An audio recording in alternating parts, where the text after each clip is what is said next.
بسم اللہ الرحمن الرحیم۔ السلام علیکم۔ کیا حضرت علی رضی اللہ تعالیٰ عنہ مخالفین کے بالمقابل برسر حق تھے؟ سوال: میں ایک مسئلے میں آپ کی رہنمائی کا طالب ہوں۔ وہ یہ ہے کہ آپ نے محرم کے ایام میں اپنی تقریر میں فرمایا ہے کہ حق علی رضی اللہ تعالیٰ عنہ کے ساتھ تھا۔ اس کا مطلب تو یہ نکلا کہ حضرت علی رضی اللہ تعالیٰ عنہ کے مقابلے میں آنے والے لوگ باطل پر تھے۔ آپ نے یہ بھی فرمایا ہے کہ حضرت علی رضی اللہ تعالیٰ عنہ کی 3 گروہوں کے ساتھ خون ریز لڑائیاں ہوئیں، لیکن انہوں نے حدود اللہ سے تجاوز نہ کیا اور مقابل گروہ کے افراد کو نہ تو کبھی قتل کیا اور نہ ان کے بیوی بچے لونڈی غلام بنائے۔ آخر حضرت علی رضی اللہ عنہ نے کون سی لڑائی میں فتح پائی تھی کہ وہ یہ انداز اختیار کرتے؟ حضرت علی رضی اللہ عنہ کو حضور صلی اللہ علیہ وسلم کے بعد حکومت کی ہمیشہ خواہش رہی۔ روایات کے مطابق انہوں نے کافی عرصے تک حضرت صدیق رضی اللہ تعالیٰ عنہ کی بیعت نہیں کی۔ حضرت عمر رضی اللہ تعالیٰ عنہ نے جب 6 آدمی پر مشتمل کمیٹی قائم کی تو ان میں حضرت علی رضی اللہ تعالیٰ عنہ بھی تھے۔ باقی اصحاب تو دست بردار ہو گئے، لیکن جب حضرت علی رضی اللہ تعالیٰ عنہ اور حضرت عثمان رضی اللہ تعالیٰ عنہ کا معاملہ آیا تو حضرت عثمان رضی اللہ تعالیٰ عنہ متفقہ طور پر خلیفہ چن لیے گئے، جس پر حضرت علی رضی اللہ تعالیٰ عنہ بڑے برہم ہوئے اور مسجد سے باہر نکل گئے اور بعد میں آ کر بیعت کی۔ اس کے بعد جب خود حضرت علی رضی اللہ تعالیٰ عنہ کو خلیفہ چنا گیا تو چننے والے مدینے کے چند اصحاب ہی تھے۔ کیا وہاں بڑے بڑے صحابہ کرام رضی اللہ تعالیٰ علیہ اجمعین موجود تھے؟ کیا حضرت معاویہ کے لیے یہ ضروری تھا کہ وہ ان کی خواہ خواہ بیعت کرتے؟ اسی طرح جب کہ حضرت حسین رضی اللہ تعالیٰ عنہ کا وقت آیا تو سب صحابہ کرام نے انہیں کوفے جانے سے منع بھی کیا، لیکن آپ نے کسی کی بات بھی نہ سنی۔ آپ ہی فرمائیں کہ ایک منظم حکومت کے مقابلے میں جبکہ سوائے ہلاکت کے کچھ نظر نہ آتا ہو، مقابلے کے لیے نکل کھڑا ہونا کوئی دانشمندانہ اقدام ہے؟ کیا اسلام یہی تعلیم دیتا ہے؟ ایسے موقع پر جبکہ انسان بالکل بے بس ہو کر کسی منظم حکومت کے خلاف اٹھ کھڑا ہو تو اس کا انجام ایسا ہی ہوگا۔ جواب: آپ کا عنایت نامہ ملا۔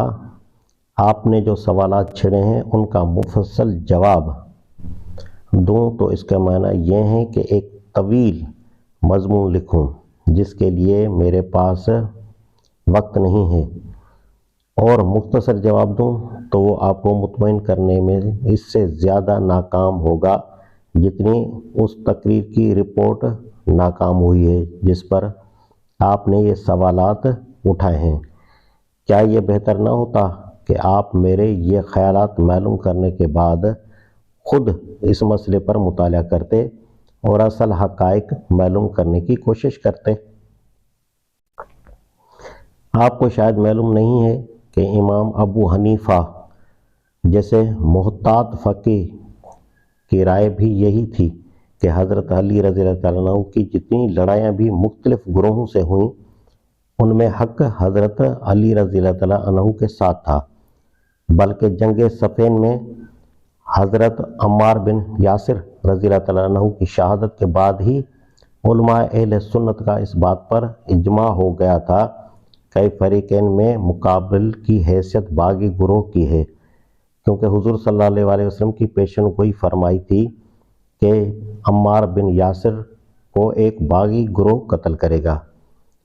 آپ نے اس بات کو بھی فراموش کر دیا کہ نبی کریم صلی اللہ علیہ وسلم کی ایک اور پیشن گوئی کی روح سے خلافت کا دور حضور صلی اللہ علیہ وسلم کے بعد 30 سال تک تھا اور اس کے بعد ملوکیت شروع ہوئی۔ اس اعتبار سے حضرت علی رضی اللہ تعالیٰ عنہ کی خلافت کو خود حضور صلی اللہ علیہ وسلم کی توثیق حاصل ہے، اور امیر معاویہ کی یہ حکومت خلافت کی بجائے بادشاہی قرار پاتی ہے۔ آپ نے یہ بات بھی نظر انداز کر دی کہ علماء اہل سنت بالاتفاق حضرت علی رضی اللہ عنہ کو چوتھا خلیفہ راشد مانتے ہیں۔ اس کو انہوں نے عقائد اہل سنت کی کتابوں میں ثبت کیا ہے اور صدیوں سے منبروں پر اس کا اعلان ہو رہا ہے تاکہ شیعہ اور خوارج سے اہل سنت کے مسلک کا امتیاز واضح ہو سکے۔ اس کے برعکس مجھے کسی ایک بھی قابل ذکر عالم کا نام معلوم نہیں ہے جس نے حضرت امیر معاویہ کو خلفائے راشدین میں شمار کیا ہو۔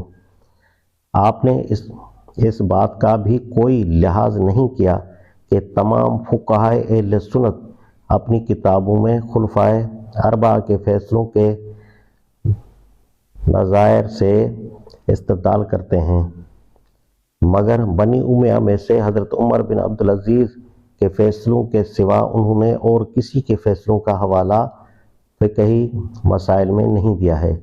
ان امور کو نگاہ میں رکھ کر آپ صحیح نقطہ نظر سے تاریخ کا مطالعہ کیجیے اور طبقات ابن سعید، طبری، ابن تاثیر اور ابن کثیر وغیرہ تاخذ اصلیہ کو پڑھیے۔ اس کے بعد مجھے امید ہے کہ آپ کو مجھ سے کچھ پوچھنے کی ضرورت پیش نہ آئے گی۔ حضرت حسین رضی اللہ تعالیٰ عنہ کے معاملے میں جو ذہنی الجھنیں بعض حضرات نے دماغوں میں ڈال دی ہیں، ان سب کو صاف کرنا اس خط میں میرے لیے مشکل ہے۔ کبھی فرصت ہوئی تو ایک مفصل مضمون لکھوں گا۔ سردست صرف اتنا کہنے پر اکتفا کرتا ہوں کہ اگر ایک دفعہ ان حضرات کا نقطہ نظر اختیار کر لیا جائے تو مسلمانوں کی حکومت ایک دفعہ بگڑ جانے کے بعد پھر اس کی اصلاح کے لیے کچھ نہیں کیا جا سکتا، پھر تو اسے بدلنے کی ہر تدبیر گناہ قرار پائے گی اور بگڑے ہوئے حاکموں کی اطاعت میں سر جھکا دینا ثواب بن جائے گا۔ یزید کے خلاف بھی برحق ہو تو آج کے ظالم و جبار لوگ کیا برے ہیں، ان کے خلاف کیوں شور مچائیے۔